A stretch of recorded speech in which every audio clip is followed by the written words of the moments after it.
Representative Marjorie Taylor Greene is getting made fun of after daring House Speaker Mike Johnson to kick her off committees.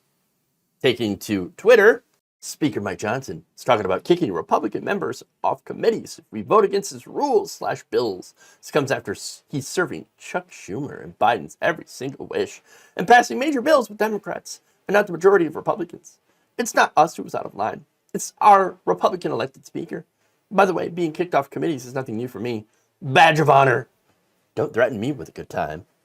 I mean, at this point, you'd be threatening all of us with a good time. But wait a minute, though. Did Speaker Johnson actually threaten to throw her off a committee? Actually, no. That's not what happened. I know, it's surprising. There was some reporting from Punchbowl News early on Monday indicating that Johnson is open to removing Republicans off their committees if they vote against certain procedural votes that usually pass on party lines. I mean, with Republicans, obviously, it'd be Republican party lines. So if you have one or two Republicans that are not toeing the party line, then Johnson's like, yeah, well, if you're not going to play along with the rest of us, then yeah, we can remove you from committees. It sounds fairly standard, honestly, in politics. Okay.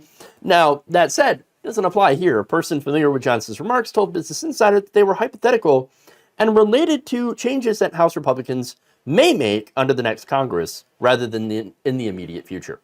So, I mean, doesn't apply here to Marjorie Greene, but maybe next Congress. And who knows if Republicans are even going to retain the House. So this could be that after the next midterm. I mean, who knows, right? Now, not only that, but currently, even if you wanted to, you couldn't just kick Marjorie Greene off committees. He would have to hold a House-wide vote on the matter. And look, it's possible that Democrats could join him in that effort and remove Greene. But again, that's not likely that he's going to do that, okay? I mean, we could see that happen, but it is a possibility. But I don't see that happening at this point in time.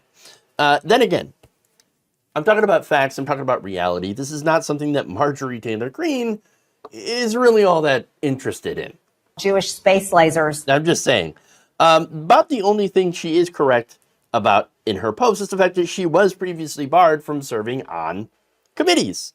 And that is because her past espousal of violent rhetoric, as well as her, constant conspiracy theories. Okay. But when Republicans took over the House under Kevin McCarthy, they put her back on the committees, and well, you see how well that's worked out. Along with new rules that allowed any one person to do a motion for vacate. Once again, or motion to vacate. Once again, you've seen how well that worked out for Kevin McCarthy. Okay.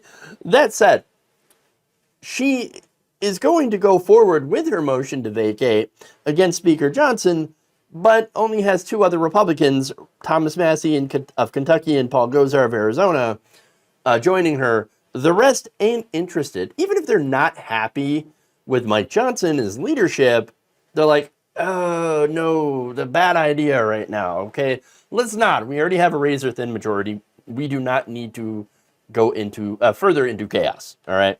Add to the fact that Democrats will not vote to remove Speaker Johnson, and this whole stunt is effectively less than useless, which is a lot like Marjorie Greene, who is also less than useless.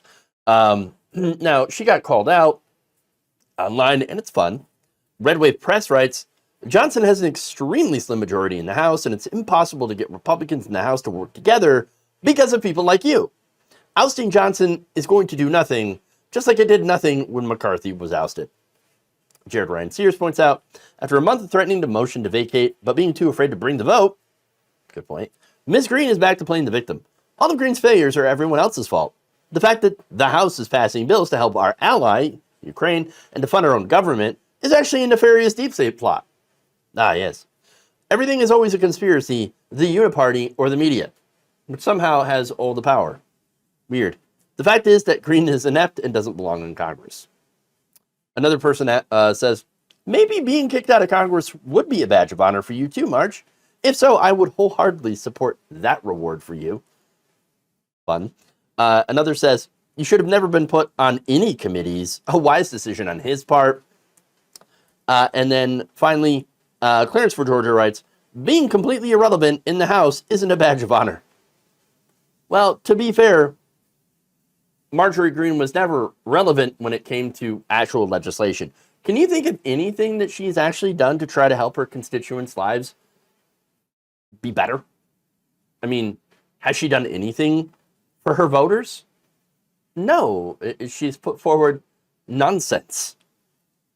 And look, it's to be expected because that's what happens when you elect a QAnon internet troll to represent you. You're not going to get anything serious. You're not electing a serious person.